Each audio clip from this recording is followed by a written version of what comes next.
അഞ്ജലി വിയർക്കാൻ തുടങ്ങി. രണ്ടും തനിക്ക് പ്രിയപ്പെട്ടവരാണ്. പപ്പയുടെ സ്വഭാവത്തോട് ദേഷ്യമുണ്ടെങ്കിലും സ്വന്തം പപ്പയെ തള്ളിക്കളയാൻ അവൾക്ക് കഴിയില്ലായിരുന്നു. എന്നാൽ ശിവ, അവനെ ജീവന് തുല്യം അവൾ സ്നേഹിക്കുന്നുണ്ട്. ഒരു വശത്ത് പ്രാണൻ നൽകിയവനും മറുവശത്ത് പ്രാണനായി മാറിയവനും. നിന്നെ തൂക്കിയെടുത്ത് കൊണ്ടുപോവാൻ അറിയാഞ്ഞിട്ടല്ല, ശിവമാന്യത കാണിക്കുന്നത് നിന്നെ ഓർത്താണ്. എന്നെ വേണ്ടെങ്കിൽ പിന്നെ നീ ഒരിക്കലും എന്നെ കാണില്ല. അവൻ്റെ വാക്കുകൾ അവളെ കൂടുതൽ തളർത്തി. ആരും അവളോട് അരുത് എന്ന് പറയുന്നില്ലല്ലോ എന്നോർത്ത് അവൾക്ക് അത്ഭുതമായി. അവരും അത് ആഗ്രഹിക്കുന്നുണ്ടോ എന്ന് അവൾ ചിന്തിച്ചു. അടുത്ത നിമിഷം ശിവ അവളുടെ കൈകളെ പിടിച്ചു. അഞ്ജലിയുടെ മിഴികൾ നേരെ പോയത് രമേശിന് നേരെയാണ്. അയാളുടെ മുഖം ക്രോധത്താൽ വലിഞ്ഞു മുറുകുന്നത് കണ്ടതും അഞ്ജലി അയാളെ നോക്കി കൈകൂപ്പി. പ്ലീസ് പപ്പ, സ്നേഹിച്ചു പോയി, പിരിയാൻ കഴിയാത്ത വിധം അടുത്തുപോയി. അവൻ്റെ കൂടെ ഇറങ്ങിയ പിന്നെ രമേശ് നമ്പ്യാർക്ക് മകൾ രണ്ടല്ല ഒന്നാണ്. നിന്റെ മരണം ഞാൻ മനസ്സിലങ്ങ് ഉറപ്പിക്കും. സ്നേഹിച്ചു പോയതിനാണ് ഈ ശിക്ഷ? ശിവയെ സ്നേഹിച്ചതിനാണോ? അവൻ്റെ സ്ഥാനത്ത് ഞാൻ ക്യാഷുള്ള ഒരുത്തനെ സ്നേഹിച്ചിരുന്നുവെങ്കിൽ പപ്പ സമ്മതിച്ചിരുന്നുവല്ലേ? പണമാണോ സ്നേഹത്തിൻ്റെ അടയാളം? നീ നിന്ന് പ്രസംഗിക്കേണ്ട. എൻ്റെ മോളായി ഇവിടെ ജീവിക്കണമെങ്കിൽ ഞാൻ പറയുന്നത് അനുസരിക്കണം. അല്ലെങ്കിൽ നിനക്ക് പോകാം, പിന്നെ എൻ്റെ കൺമുന്നിൽ വരരുത്. അന്ന് രാത്രി പപ്പ എന്നെ തല്ലി ശിവയെ മറക്കാൻ പറഞ്ഞപ്പോഴും പിറ്റേന്ന് ഞാനത് അനുസരിച്ചു. പക്ഷേ എൻ്റെ ഒരു മാറ്റം പോലും അവൻ തിരിച്ചറിഞ്ഞു. അവൻ്റെ കൂടെ ഞാൻ സന്തോഷവതിയായിരിക്കും പപ്പ. ഈ ലോകത്ത് എവിടെയും കിട്ടാത്ത സ്നേഹവും കരുതലും എനിക്ക് അവൻ്റെ കൂടെ ഉണ്ടാവും. അഞ്ജലി കരഞ്ഞോണ്ട് പറയുമ്പോൾ ശിവ അവളെ ചേർത്ത് പിടിച്ചു. രാധ കണ്ണു തുടച്ചുകൊണ്ട് അഞ്ജലിയുടെ അരികിൽ വന്നു. അവളെ കെട്ടിപ്പിടിച്ച് അവളുടെ നെറ്റിയിൽ മുത്തി. എൻ്റെ മോള് കരയരുത്. നിന്റെ സന്തോഷം എന്താണോ അതാണ് അമ്മയുടെ സന്തോഷം. എൻ്റെ എല്ലാ അനുഗ്രഹങ്ങളും ഉണ്ടാവും നിനക്ക്. അവളുടെ നെറുകയിൽ തൊട്ടുകൊണ്ട് രാധ പറയും. അഞ്ജലി മിഴികൾ പൂട്ടി അത് സ്വീകരിച്ചു. അത് കണ്ടതും രമേശിന് ദേഷ്യം കൂടി. അജയും അഞ്ജലിയുടെ അടുത്ത് വന്നു. ശിവ അവരിൽ നിന്നുമെല്ലാം മാറി നിന്നു. ഏട്ടൻ്റെ മോള് സങ്കടപ്പെടല്ലേ. സ്നേഹിക്കുന്നവരുടെ കൂടെ ജീവിക്കണം. അവിടെ പണമോ പ്രശസ്തിയോ ഒന്നും നോക്കരുത്. നിന്റെ മനസ്സിൽ സ്നേഹം മാത്രമേ ഉള്ളൂ. നിന്നെ ഇവിടെ ആരും ശപിക്കില്ല. അജയ്! രമേശ് ദേഷ്യത്തിൽ അലറിയതും അജയ് രമേശിൻ്റെ നേരെ തിരിഞ്ഞു നിന്നു. പപ്പയ്ക്ക് മക്കളുടെ മനസ്സറിയില്ല. ഞാൻ ശാലിനിയെ സ്നേഹിച്ചപ്പോഴും ഇതുപോലെ തന്നെ എന്നെ തടഞ്ഞില്ലേ? ശിവയില്ലായിരുന്നുവെങ്കിൽ എനിക്കിന്ന് അവളെ കിട്ടില്ല. പപ്പയുടെ ക്രൂരത കൊണ്ട് എനിക്ക് നഷ്ടമായത് എൻ്റെ കുഞ്ഞിനെയാണ്. അജയ് ഉള്ളിലെ സങ്കടം പെയ്തൊഴിക്കുകയായിരുന്നു. അവൻ്റെ വാക്കുകൾ ശാലിനിക്കും ശിവയ്ക്കും അമ്പരപ്പുണ്ടാക്കി. അതുവരെ അവൻ കൂടെ കൂട്ടുനിന്നായിരുന്നു. അതിന് പിന്നിലെന്ന് കരുതി അവൻ നിരപരാധിയാണെന്നറിഞ്ഞതും കുറ്റബോധം തോന്നി. ശാലിനിയുടെ കണ്ണുകൾ നിറഞ്ഞു. നമ്മുടെ അഞ്ജുവല്ലേ പപ്പ, അവളുടെ സന്തോഷം അതല്ലേ നമുക്ക് വലുത്. സമ്മതിച്ചേക്ക്. അവളുടെ കൂടെ നിന്ന നിനക്കും ഇറങ്ങാം ഈ പടി. എനിക്കിങ്ങനെ 2 മക്കൾ വേണമെന്നില്ല. ദയയുടെയോ സ്നേഹത്തിൻ്റെയോ ഒരു കണിക പോലും അയാളിലില്ലെന്ന ആ നിമിഷം എല്ലാവരും തിരിച്ചറിഞ്ഞു. അഞ്ജലി കണ്ണു തുടച്ചുകൊണ്ട് പുറകിലായി നിൽക്കുന്ന ശിവയെ നോക്കി. പിന്നെ നേരെ രമേശിൻ്റെ അടുത്ത് പോയി. എനിക്ക് ശിവയെ നഷ്ടപ്പെടുത്താൻ കഴിയില്ല പപ്പ. അത് പപ്പയോടുള്ള സ്നേഹക്കുറവുകൊണ്ടല്ല. അവനില്ലാതെ എനിക്ക് കഴിയില്ല. എന്നെ ശപിക്കരുത്. അത്രയും പറഞ്ഞുകൊണ്ട് അഞ്ജലി നേരെ തിരിഞ്ഞു ശിവയുടെ അരികിലേക്ക് നടന്നു. അവൻ നീട്ടിയ കൈ പിടിച്ച് അവൻ്റെ അരികിലേക്ക് നീക്കി. എല്ലാവരെയും ഒന്ന് തിരിഞ്ഞു നോക്കി. ഗൗതമും കീർത്തിയും സന്തോഷത്തോടെ ചിരിച്ചു. അജയും രാധയും സങ്കടത്തോടെ ആ കാഴ്ച നോക്കി നിന്നു. ശിവയുടെ കൈ പിടിച്ച് അവൾ ആ വീടിൻ്റെ പുറത്തു വന്നു. അവർക്ക് പുറകിൽ ഡാനിയും ഉണ്ടായിരുന്നു. പെട്ടെന്ന് ശിവ നടത്തം നിർത്തി. അഞ്ജലി എന്താ എന്ന ഭാവത്തിൽ അവനെ ഒന്ന് നോക്കി. നിന്റെ തന്തയുടെ ഒരു തരി പൊന്നു പോലും നിന്റെ ദേഹത്ത് പാടില്ല. എല്ലാം ഈ പടിക്കൽ വെച്ചിട്ട് വേണം എൻ്റെ പെണ്ണായി ഇറങ്ങാൻ. ശിവ പറഞ്ഞുകൊണ്ട് അവിടെ നിന്നും ഇറങ്ങി നടന്നു. അവൻ ബൈക്കിൽ ചാരി നിന്ന് അഞ്ജലിയെ നോക്കി. അഞ്ജലി കഴുത്തിലെ മാലയും കമ്മലും കയ്യിലെ ഒരു വളയും ഊരി. അവൾ തിരിഞ്ഞ് കീർത്തിയെ വിളിച്ച് അത് അവളുടെ കയ്യിൽ കൊടുത്തു. കീർത്തി അഞ്ജലിയെ കെട്ടിപ്പിടിച്ചു. അവിടെ നിന്നും ഇറങ്ങി അഞ്ജലി നേരെ ശിവയുടെ അരികിൽ വന്നു. ഈ പടി ഇറങ്ങുന്നതോടെ നിന്റെ കണ്ണുനീരും അവസാനിക്കണം. അഞ്ജലി മിഴികൾ ഉയർത്തി അവനെ ഒന്ന് നോക്കി. ശിവ ബൈക്കിൽ കയറിയിരുന്ന് അവളെ നോക്കി കയറാൻ പറഞ്ഞു.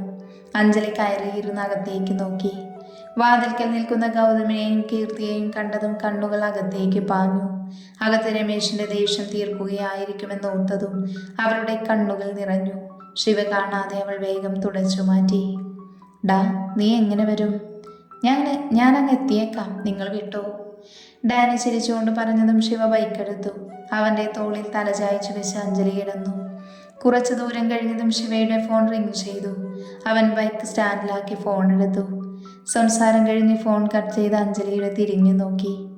ഇരുന്ന് മോങ്ങാനാണോ ഉദ്ദേശമെങ്കിൽ ഉണ്ടല്ലോ, ഞാൻ എവിടെയെങ്കിലും ഇറക്കി വിടും. പിന്നെ എനിക്ക് കരച്ചിൽ വന്നാൽ എന്തു ചെയ്യും? അവളുടെ ഒരു കരച്ചിൽ. പിന്നെ എന്തിനടി പുല്ലേ എൻ്റെ കൂടെ പോന്നേ? എനിക്കിഷ്ടമുണ്ടായിട്ട്. നിനക്ക് കരയണമെന്ന നിർബന്ധമാണെങ്കിൽ എന്നെ കെട്ടിപ്പിടിച്ചിരുന്ന് കരഞ്ഞു. അവളുടെ സങ്കടം മാറ്റാനെന്നോണം ശിവ പറഞ്ഞു. ശിവയുടെ സംസാരം കേട്ട് അഞ്ജലിക്ക് ചിരി വന്നു. അവൾ അവനെ കെട്ടിപ്പിടിച്ചു. ശിവ ഇളം ചിരിയോടെ ബൈക്കെടുത്തു. കുറച്ചു ദൂരം കഴിഞ്ഞ് ബൈക്ക് നിന്നതും അഞ്ജലി ചുറ്റും നോക്കി. അമ്പലത്തിലാണെന്ന് കണ്ടതും അവളുടെ ഹൃദയമിടിപ്പ് കൂടി. അവിടെ ഡാനിയും ശിവയുടെ ആളുകളും നിൽക്കുന്നത് കണ്ട് അഞ്ജലിക്ക് കാര്യം മനസ്സിലായി. അവൾ ശിവയെ പേടിയോടെ നോക്കി. ശിവ ബൈക്കിൽ നിന്നും ഇറങ്ങി അവളുടെ മുന്നിൽ വന്നു നിന്നു. വാശിക്ക് വേണ്ടിയല്ല, നിന്നെ എനിക്ക് നഷ്ടമാവാതിരിക്കാൻ ഇപ്പോൾ ഇത് അത്യാവശ്യമാണ്. പക്ഷേ ഇന്നു മുതൽ നീ രമേശ് നമ്പ്യാരുടെ മോളല്ല, ശിവജിത്തിൻ്റെ ഭാര്യയാണ്. അവൻ്റെ വാക്കുകൾ മനസ്സിൽ സന്തോഷം നൽകുന്നുണ്ടെങ്കിലും എന്തോ അവൾക്ക് സന്തോഷിക്കാൻ കഴിഞ്ഞില്ല. ശിവ അവളുടെ അരികിൽ വന്ന് അവളുടെ 2 കൈകളും പിടിച്ചു. എന്നെ വേണ്ട എന്ന് തോന്നുന്നുണ്ടോ? കൂടെ വഴയേണ്ടിയിരുന്നില്ല എന്ന്. അഞ്ജലിയുടെ കണ്ണുകൾ നിറഞ്ഞു. അവൾ പരിസരം പോലും മറന്നവനെ കെട്ടിപ്പിടിച്ചു. എല്ലാം ഉപേക്ഷിച്ച് ഞാൻ വന്നത് നിന്നെ വേണ്ടാഞ്ഞിട്ടാണോ? ഇനി എങ്ങാനും അങ്ങനെ പറഞ്ഞാലുണ്ടല്ലോ, കെട്ടിയവനാണെന്ന് നോക്കില്ല. അവൻ്റെ കണ്ണിൽ നോക്കി സ്നേഹത്തോടെ അഞ്ജലി പറഞ്ഞതും അവളുടെ പ്രണയം അറിഞ്ഞതിൻ്റെ സന്തോഷത്തോടെ ശിവ അവളെ ചേർത്ത് പിടിച്ചു. അവർ ഒരുമിച്ച് ആ പടികൾ കയറുമ്പോൾ അവരുടെ ഹൃദയം എന്തെന്നില്ലാതെ തുടികൊട്ടുന്നുണ്ടായിരുന്നു. ഒന്നാവാൻ പോകുന്നതിൻ്റെ സന്തോഷം അവരിൽ നിറഞ്ഞു നിന്നിരുന്നു. ആ നിമിഷം 2 പേരുടെ ചുണ്ടിലും നിറഞ്ഞ പുഞ്ചിരി.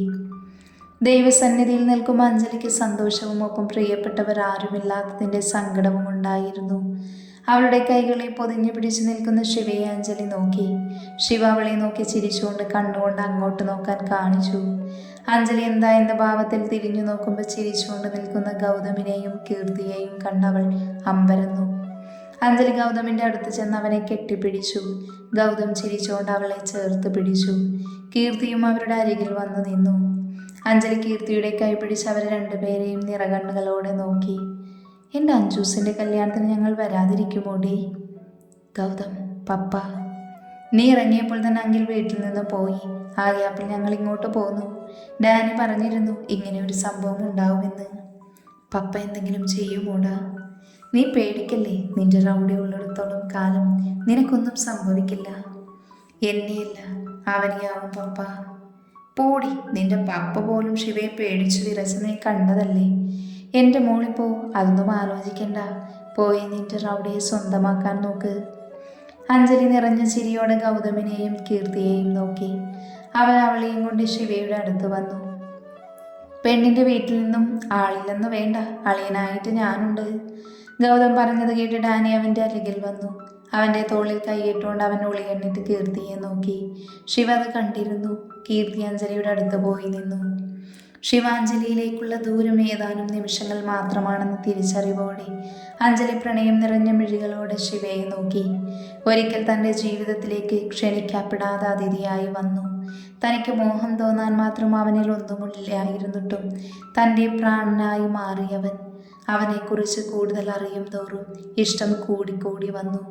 ഒടുവിൽ അവനില്ലാതെ കഴിയില്ലെന്ന് തോന്നിയ നിമിഷം തൻ്റെ ഹൃദയം അവന് കൈമാറിയിരുന്നു. അവൻ്റെ കൈകളിൽ മുറുക്കെ പിടിച്ചു അഞ്ജലി. അവളുടെ പിടിയുടെ ബലം കണ്ട് ശിവ അവളെ ഒന്ന് നോക്കി. പേടിയുണ്ടോ? അഞ്ജലി ഇല്ലെന്ന് തലയാട്ടി. എൻ്റെ റൗഡിയുടെ സ്വന്തമാകുന്നതിന് ഞാൻ എന്തിനു പേടിക്കണം? സ്വന്തമാകുന്നത് വരെ കുഴപ്പമില്ല, പക്ഷെ സ്വന്തമായി കഴിഞ്ഞാൽ. അഞ്ജലി അത്ര പാവൊന്നുമല്ല, കണ്ടോ? കാണാം. ശിവയുടെ കയ്യിൽ പതിയെ തള്ളി അഞ്ജലി ചിരിച്ചു. അവരുടെ ഹൃദയം സന്തോഷം കൊണ്ട് തുടികുട്ടി. കുറച്ചു കഴിഞ്ഞതും പൂജാരി താലവുമായി വന്നതും അതുവരെ ഇല്ലാത്ത വിറയലും പേടിയും എല്ലാം അഞ്ജലിക്ക് തോന്നി. എന്നാൽ തൻ്റെ പെണ്ണിനെ സ്വന്തമാക്കുന്ന സന്തോഷത്തോടെ ശിവ അവളെയൊന്ന് നോക്കി. പൂജാരി നൽകിയ മഞ്ഞ ചരടിൽ കോർത്ത താലി വാങ്ങി അഞ്ജലിയുടെ മുന്നിലേക്ക് നിന്നു. അവളുടെ മിഴികളിൽ നോക്കി അവൻ സമ്മതം ചോദിച്ചു.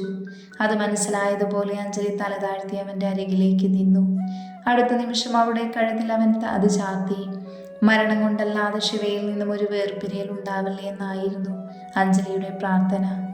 എല്ലാവരും അവരുടെ മേൽ പൂക്കളിട്ടു. ഡാനി സന്തോഷത്തോടെ ഗൗതമിൻ്റെ കയ്യിൽ പിടിച്ചു. അഞ്ജലിയുടെ പ്രണയം സ്വന്തമായ ആഹ്ലാദത്തിൽ ഗൗതമിൻ്റെ കണ്ണുകൾ നിറഞ്ഞു.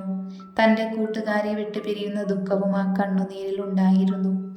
അവസാനം കെട്ടും കെട്ടിക്കഴിഞ്ഞ് ശിവ അവളുടെ നെറുകയിൽ ഒരു ചുംബനം നൽകി.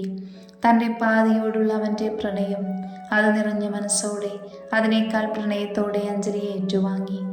സിന്ദൂര ചെപ്പിൽ നിന്നും അവളുടെ നെറുകയിൽ അവൻ സിന്ദൂരം ചാർത്തുമ്പോൾ അഞ്ജലി കണ്ണുകൾ അടച്ച് കൈകൾ കൂപ്പി ശിവയ്ക്ക് വേണ്ടി പ്രാർത്ഥിച്ചു. കൈയിൽ പടർന്ന സിന്ദൂരം അവളുടെ കവിളിൽ തേച്ചു ശിവ അവളെ നോക്കി പുഞ്ചിരിച്ചു. അഞ്ജലി അവനെ നാണത്തോടെ നോക്കി നിന്നു. ശിവ നീട്ടിയ കൈകൾ വിരകൾ കോർത്തുകൊണ്ട് അവർ അമ്പലം വലം വെച്ചു. ചടങ്ങുകളെല്ലാം കഴിഞ്ഞ് അവർ അമ്പലത്തിൽ നിന്നും ഇറങ്ങി നടക്കുമ്പോഴും ശിവയുടെ കയ്യിൽ അവളുടെ കൈകൾ ഭദ്രമായിരുന്നു. എല്ലാവരും വന്നതും അഞ്ജലി ഗൗതമിനെ ഒന്ന് നോക്കി. അവൻ ചിരിച്ചുകൊണ്ട് അവളുടെ അരികിൽ വന്നു. വെറുതെ കരഞ്ഞ് അഭിനയിക്കേണ്ട, റൗഡിയെ വേണമെന്ന് പറഞ്ഞു വാശി പിടിച്ച മുതലല്ലേ, നീ പോടാ. നീ പോകുന്ന സന്തോഷത്തിലേക്കാണ്. ഇപ്പോൾ ഉള്ള സങ്കടമെല്ലാം മാറും. പിന്നെ നിന്നെ ഒരുപാട് മിസ് ചെയ്യും. കെട്ടിപ്പിടിച്ചുകൊണ്ട് ഗൗതം പറഞ്ഞു. അഞ്ജലി കണ്ണു തുടച്ചുകൊണ്ട് അവനെ നോക്കി. കീർത്തിയും വന്ന് അവളെ കെട്ടിപ്പിടിച്ചു. ഹാപ്പി ആയിരിക്കടി, എൻ്റെ ഗൗതമിനെ നോക്കിക്കോണേട്ടോ, അഞ്ജലി തേങ്ങിക്കൊണ്ട് പറഞ്ഞതും കീർത്തി ചിരിച്ചു.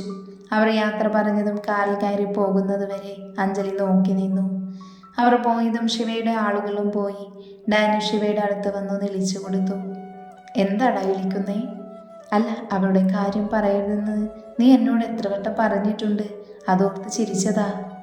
ശിവ അവനെ ദേഷ്യത്തിൽ നോക്കിയതും ഡാനി അവനെ കെട്ടിപ്പിടിച്ചു. അത് കണ്ട് ശിവ ചിരിച്ചുകൊണ്ട് അവനെയും പിടിച്ചു. ഞാൻ പോയി അവിടെ ഒന്ന് സെറ്റാക്കട്ടെ, നിന്റെ പെണ്ണിനൊരു കുറവും വേണ്ട. ഓവറാക്കി ചളാക്കിയാലുണ്ടല്ലോ. എൻ്റെ നൻപൻ്റെ കല്യാണം അടിച്ചു പൊളിക്കണ്ടേ ഞാൻ? മാത്രമല്ല കോളനിയിൽ എല്ലാവരോടും പറയണ്ടേ? ഡാ, നീ ഒന്നും ചെയ്യണ്ട. ഡാനി ശിവ പറയുന്നതൊന്നും കേൾക്കാതെ വേഗം ജീപ്പിൽ കയറിപ്പോയി. അവൻ പോയതും ശിവ അഞ്ജലിയെ തിരിഞ്ഞു നോക്കി. അഞ്ജലി അപ്പോഴും കരഞ്ഞുകൊണ്ട് നിൽക്കുവാണ്. അത് കണ്ടതും ശിവയ്ക്ക് ദേഷ്യം വന്നു. അവൻ അവളുടെ അടുത്ത് പോയി നിന്നതും അഞ്ജലി വേഗം കണ്ണു തുടച്ചു. നീ ഇവിടെ നിന്ന് കരഞ്ഞു, ഞാൻ പോകുക. അവളുടെ ഒരു മോങ്ങൽ കുറേ നേരമായി സഹിക്കുന്നു. ഇങ്ങനെ കരയുന്നിട്ട് ആരെങ്കിലും ചത്തോ? എന്നെ വഴക്ക് പറഞ്ഞാലുണ്ടല്ലോ. പറഞ്ഞ എന്തു ചെയ്യടി നീ? പറ, എന്തു ചെയ്യും? കെട്ടുകഴിഞ്ഞൊരു മണിക്കൂറായില്ല, അപ്പോഴേക്കും തുടങ്ങി ദേഷ്യം. ഞാൻ ഇങ്ങനെയാണ്, നീ എന്നെ സഹിച്ചേ പറ്റൂ. ഇതിനുള്ള മരുന്ന് എൻ്റെ അടുത്തുണ്ട്. റൗഡി പോയി വണ്ടിയെടുക്ക്. ശിവ ബൈക്കിൽ കയറിയിരുന്നു. അവളുടെ മുന്നിൽ ബൈക്ക് നിർത്തി കയറാൻ പറഞ്ഞതും അഞ്ജലി കയറിയിരുന്നു. സന്തോഷം തുടിക്കുന്ന ഹൃദയത്തോടെ അവനെ കെട്ടിപ്പിടിച്ചുകൊണ്ട് അഞ്ജലിയിരുന്നു. അവളുടെ കൈകളെ തലോടിക്കൊണ്ട് ശിവയും. അവർ കോളനിയിലെത്തുമ്പോൾ മുന്നിൽ തന്നെ ആൾക്കൂട്ടമുണ്ടായിരുന്നു. ശിവയുടെ പെണ്ണിനെ കാണാൻ ആ സന്തോഷം നിറഞ്ഞ് എല്ലാവരും കാത്തു നിൽക്കുന്നുണ്ട്.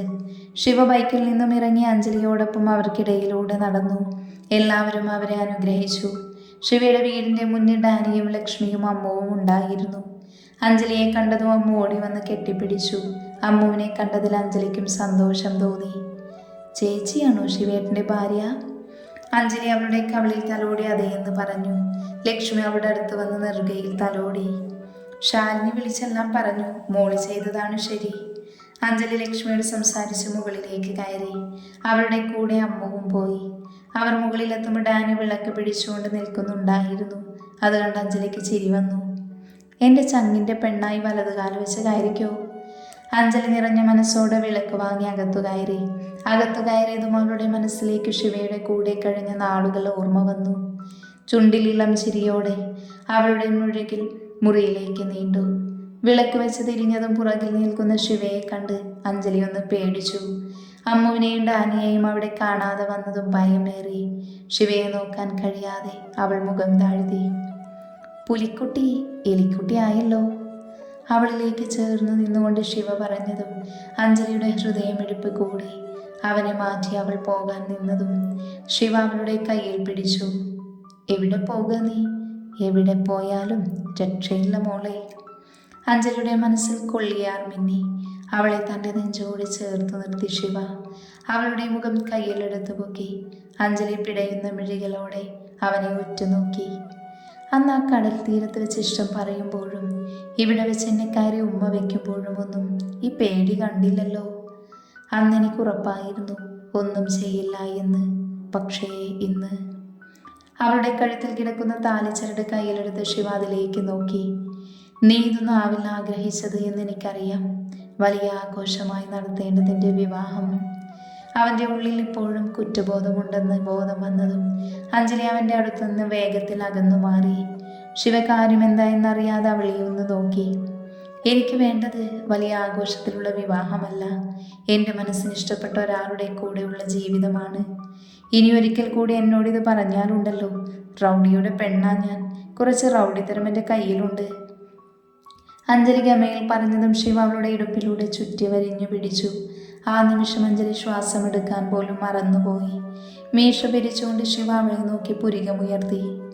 എന്തേ, റൗഡിയുടെ പെണ്ണ് പേടിച്ചോ? അഞ്ജലി ചിരിക്കാൻ ശ്രമിച്ചുകൊണ്ടില്ലെന്ന് തലയാട്ടി. അവളിലേക്ക് കൂടുതൽ ചേർന്ന് അവളുടെ മുഖത്തിന് നേരെ അവൻ്റെ മുഖമടിപ്പിച്ചു. അഞ്ജലി ഉയർന്ന ശ്വാസഗതിയോടെ ശിവയെ നോക്കി. അവൻ്റെ കണ്ണുകൾ അവളുടെ മുഖമാകെ ഓടി നടന്നു. ആഗ്രഹിച്ചത് കിട്ടിയതുപോലെ അവളുടെ ചുണ്ടുകളിൽ അവൻ്റെ നോട്ടം തറഞ്ഞു നിന്നു. അവയിലേക്ക് അവൻ്റെ മുഖമെടുത്തതും അഞ്ജലി കണ്ണീരൊക്കെ അടച്ചു. ഡാ, ലക്ഷ്മി അമ്മ വിളിക്കുന്നു, താഴേക്ക് വാ. താഴെ നിന്നും ഡാനി വിളിച്ചു പറഞ്ഞതും അവർ വേഗത്തിൽ അകന്നു മാറി. ശിവദേഷ്യത്തിൽ തലചരിച്ചു. അഞ്ജലി ചിരിയടക്കി ശിവയെ നോക്കി. ശിവ പോകാൻ നിന്നതും അഞ്ജലി അവൻ്റെ ഷർട്ടിൽ പിടിച്ച് അവളിലേക്ക് അടുപ്പിച്ചു. തരാൻ വന്നതേ തന്നിട്ട് പോയാൽ മതി. അവൾ പ്രണയത്തോടെ ചോദിച്ചതും ഒരു നിമിഷം പോലും ആലോചിക്കാതെ അവൻ അവളുടെ ആദരങ്ങൾ കവർന്നു. അവളെ ചുംബിച്ചുകൊണ്ട് തന്നെ വാതിലടച്ചു. അവൻ്റെ കൈകൾ അവളുടെ ഇടുപ്പിൽ മുറുകി. ഭ്രാന്തമായ ആവേശത്തോടെ അവൻ അവളുടെ ചുണ്ടുകൾ നുകർന്നുകൊണ്ടേയിരുന്നു. അവൻ്റെ മുടിയിലൂടെ വിരലുകൾ കോർത്തുകൊണ്ട് അഞ്ജലി അവനിലേക്ക് കൂടുതൽ ചേർന്നു നിന്നു. അവൻ്റെ കൈകൾ അവളുടെ ദേഹമാകെ ഇഴയുമ്പോൾ അഞ്ജലി ആകെ തളർന്നുപോയി. ഒടുവിൽ അവൻ്റെ കൈകൾ അവളുടെ ശരീരത്തിൽ കുസൃതി കാണിക്കാൻ തുടങ്ങിയതും അഞ്ജലി അവയെ പിടിച്ചു വെച്ചു. ശ്വാസം നിലക്കുമെന്ന് തോന്നിയപ്പോൾ അഞ്ജലി അതിരങ്ങളെ മോചിപ്പിച്ചു. ചുംബന പാതയിൽ നിന്ന് ആലസ്യത്തോടെ ശിവ അവളെ ഒന്ന് നോക്കി. ഉള്ളിലെ വികാരങ്ങൾക്ക് കടിഞ്ഞാണിട്ടുകൊണ്ട് അവൻ അവളിൽ നിന്നും അകന്നു മാറി. അഞ്ജലി അവൻ്റെ നെഞ്ചിൽ തലവെച്ച് അവനെ ചുറ്റിപ്പിടിച്ചു.